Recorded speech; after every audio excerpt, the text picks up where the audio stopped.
Dear students, in this video I am going to explain you about the chemical properties of alkaline earth metals and some of the compounds of the calcium. Now let us see the chemical property of alkaline earth metal. When we compare the reactivity of alkaline earth metal and the alkali metal, the alkaline earth metal are less reactive than the alkali metals. Otherwise, they are reactive than the other elements present in the P block and D block. This reactivity of this element, they'll increases when we go down the group. First, let us see what happens when the alkali earth metals reacts with the halogen. With the halogen, they'll form their metallic halides such as the beryllium halide, or let me take the example, the chlorine. So, we will be getting beryllium chloride, magnesium chloride, calcium chloride, strontium chloride, barium chloride, etc. etc. So, it doesn't mean the X indicates only chlorine. It may be also fluorine, bromine, iodine. But you have to remember the general formula is MX2. Suppose if I go for the calcium chloride, that is CaCl2. So again, how to prepare the beryllium fluoride? So the beryllium fluoride is prepared by the thermal decomposition of the ammonium beryllium fluoride. So now the beryllium chloride can be prepared from its oxide. When the beryllium oxide reacts with the carbon and chlorine at the temperature of 600 to 800 Kelvin, the beryllium chloride is formed along with the carbon monoxide. So what happens when the beryllium reacts with the hydrogen? When the beryllium reacts with the hydrogen, it will give the hydride which have the formula MH2. Example, beryllium hydride have the formula BeH2. So how it is prepared? When the beryllium chloride reacts with the lithium aluminium hydride, then the beryllium chloride is produced. Then let us see the general characteristics of this compound of the alkaline earth metal. As I said earlier, these compounds, they'll form the ionic compounds, but these ionic nature is less than when you compare to the alkali metals. This is because the increase in nuclear charge and the smaller size than the alkali metals. Now let us see the oxides of the alkali earth metals. So generally they form monoxides and peroxides. So the monoxides have the formula MO. When you take the beryllium oxide and magnesium oxide, they are insoluble in water almost. Same time, the oxides of other elements, they'll dissolve in the water to form their respective hydroxide. The beryllium oxide is amphoteric in nature, that is, it is capable of act as an acid nature as well as the basic nature, and magnesium oxide is weakly basic, whereas if you take the calcium oxide, strontium oxide, barium oxide, they are strongly basic. They'll form the hydroxide such as the calcium hydroxide, strontium hydroxide, barium hydroxide. Even the magnesium oxide will also form the magnesium hydroxide with the water. Only the beryllium oxide, it is a covalent in nature. As we learnt already, the first element of each group, they'll be differ from the other element due to the small size. So except beryllium, all other metals, they'll form the peroxides. So the formula for the peroxide is MO2, and the peroxide is prepared when the metallic oxide, that is the alkaline earth metallic oxides, reacts with the oxygen at high temperature. Here the example given is the barium oxide. When it reacts with the oxygen, it will give barium peroxide. Now let us see about the hydroxides. Just before we have seen about the hydroxides. Except the beryllium oxide, which is amphoteric in nature. All other, they'll form a basic hydroxide. So here they form a sparingly soluble hydroxide. They will not completely soluble. They will be sparingly soluble. The solubility will be less when you compare the solubility of the alkali metals. The solubility, thermal stability and the basic nature, everything will increases when we go down the group. So the alkaline earth metal hydroxides are less basic and less stable than the alkali metal hydroxide. Now the beryllium hydroxide is amphoteric. How I am going to prove that? Just see, when the beryllium hydroxide, it is capable of reacting with the sodium hydroxide. In this case, the beryllium hydroxide will act as an acid. So sodium berylate it have given. Same time, if you see the beryllium oxide, when it reacts with the hydrochloric acid, here this reacts as a base. So according to the what is the compound is combining or reacting with the beryllium hydroxide, it will act as either as a acid or as a basic nature. So with the acid, it is giving beryllium chloride and the water molecule. And now let us move to the halides. If you take the halides, the general formula for the alkaline earth metals halides are Mx2. When you go for the alkali metals, the general formula is Mx. Here it is Mx2 because the alkaline earth metals valency or the oxidation state is +2. So they can be prepared by heating the metal with the halogen. And except the beryllium halide, all other halides are ionic in nature. The beryllium halide alone, it is a covalent in nature. Again, for the same reason, it is small in size. So this beryllium halides are hygroscopic, that is, they'll easily become the liquid-like and fumes in the moist air and soluble in the organic solvents. So when you see the beryllium chloride has a chain structure in the solid state. Here the chain structure are given, see, each beryllium Cl is there and one more beryllium, it will also connected with the chloride there. So they'll form a chain structure in the solid state, and same thing in the vapor phase, they'll form a chloro bridge dimer. Two beryllium molecule, they'll combine to form a bridge-like structure, that is given here. And now when it take to the 1200 Kelvin, they'll form a linear monomer, which is having the simple formula beryllium in the center and the 2 chlorine at the ends. So this chlorides and the fluorides of the other metals, they are so ionic in nature.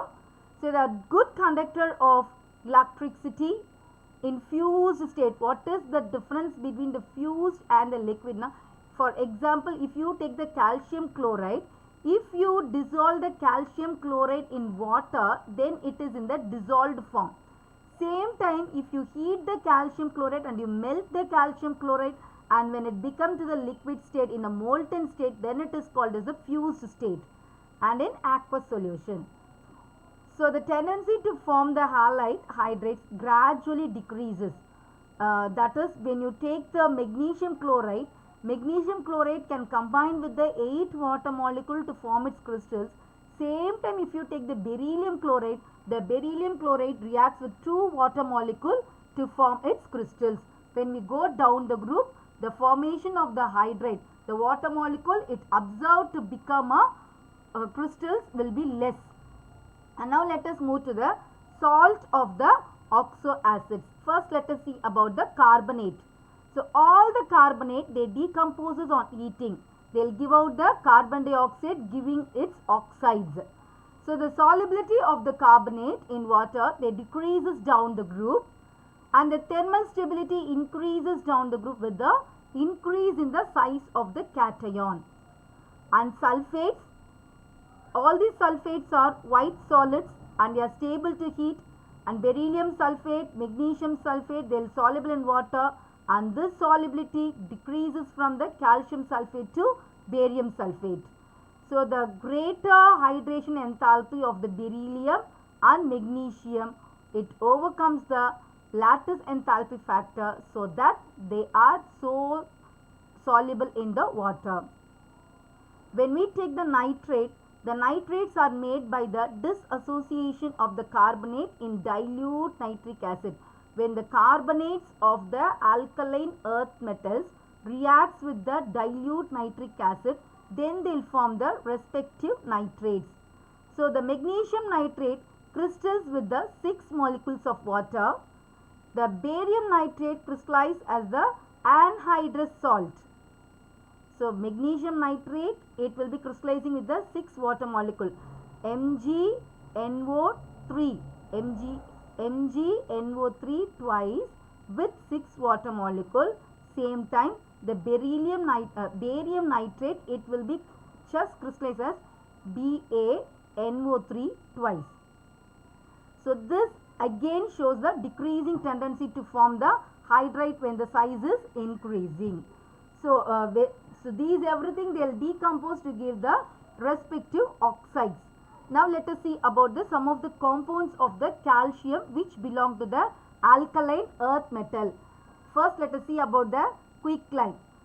The formula for the quicklime is CaO. How it is prepared?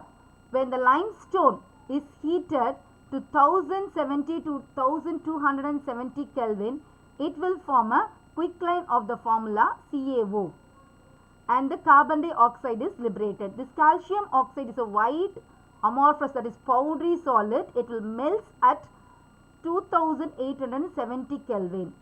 When it is exposed to the air, it will absorb the water as well as the carbon dioxide to give calcium hydroxide and calcium carbonate. So when you add the limited amount of water, it breaks the lumps of lime, and this is called as the slaking of lime. They will form the calcium hydroxide, that is the slaked lime.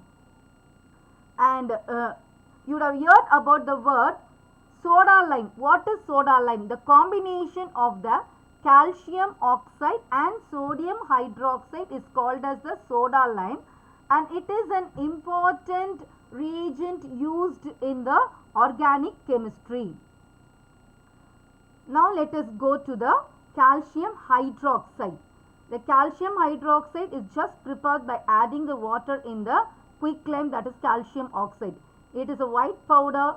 It is sparingly soluble in water, and when you take this, the aqueous solution, the water alone, when you dissolve the calcium hydroxide in water, what is left above as a clear solution is called as the lime water, and the suspension, it is called as a milk of lime. So when the carbon dioxide is passed through this lime water, it will turn that into milky, showing that the formation of the calcium carbonate. So calcium carbonate is white in color. So to the calcium hydroxide, if you pass the carbon dioxide, then it will form a calcium carbonate, which is white in color. So that's why it turns milky. This you will be doing in your lab. So when you pass the excess of carbon dioxide, this precipitate dissolved to form a calcium bicarbonate or calcium hydrogen carbonate. Its formula is CaHCO3 twice. The milk of lime, it reacts with the chlorine to form a bleaching powder, which is called as a calcium hypochlorite, CaO2Cl2.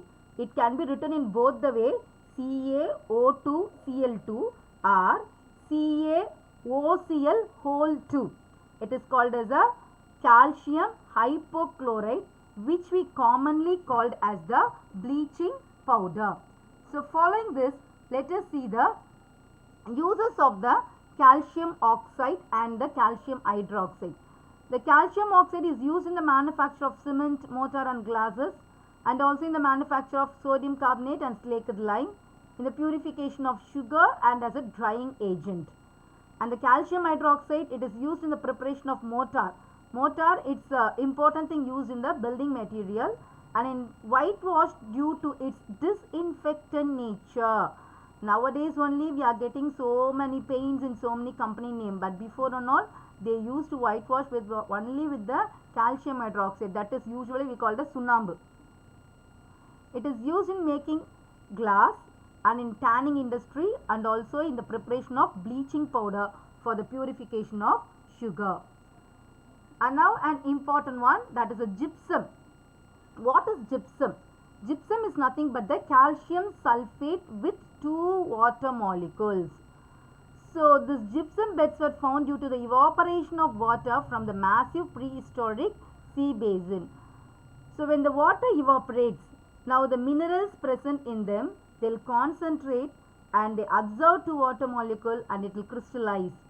So this gypsum is a white, colorless or grey in color. It can be white or it can be colorless or grey in color. Sometimes it may give some color such as the pink, yellow, brown due to the presence of some impurities. So we heard a word in a ad, kara nalladudha, like that here also if it has some impurities, it shades, it gives different colors. So the gypsum is known to have its low thermal conductivity, which is the reason why it is used for making drywall and the, now we have seen the false ceiling and all. For false ceiling and all, they will use only the gypsum. So gypsum is also known as the natural insulators. So an important variety of gypsum is called as the alabaster, which will be a light pink in color. It is used in the ancient Egypt and Mesopotamian by the sculptures. Then the ancient Egyptians knows how to turn the gypsum into plaster of Paris. So you would have heard about the word plaster of Paris, and before 5000 years itself, the Egyptians had converted the gypsum into plaster of Paris. What is the formula between difference between the gypsum and the plaster of Paris? Now, gypsum formula is calcium sulfate with two water molecule, and the plaster of Paris is calcium sulfate with half water molecule. So now let us see about the plaster of Paris. The chemical name for the plaster of Paris is calcium sulfate hemihydrate. So this is prepared when the gypsum is heated to 393 Kelvin. When it is heated to 393 Kelvin, it loses its 1.5 water molecule and it will become a calcium sulfate with 1 water molecule or half water molecule.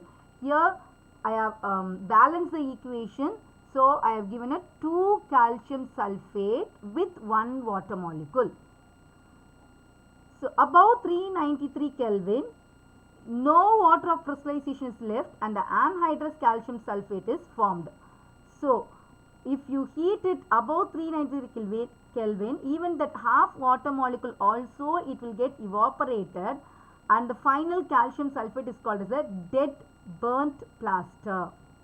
So it is remarkable property for the setting with water. When you mix that with the enough amount of water and you place it in a particular mold or anything, within 5 to 15 minutes it will get sets and molds and it will get the image of the molds. So what are the uses of the plaster of Paris? The plaster of Paris is used in the building industries as well as plasters.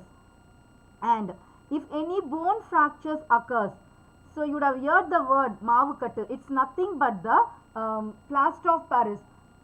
Just a packing with the plaster of Paris. So in the dentistry, in ornamental work, for making the cast and statues also, we are using the plaster of Paris. So that children, with this, I have completed the alkaline earth metals also. Thank you children.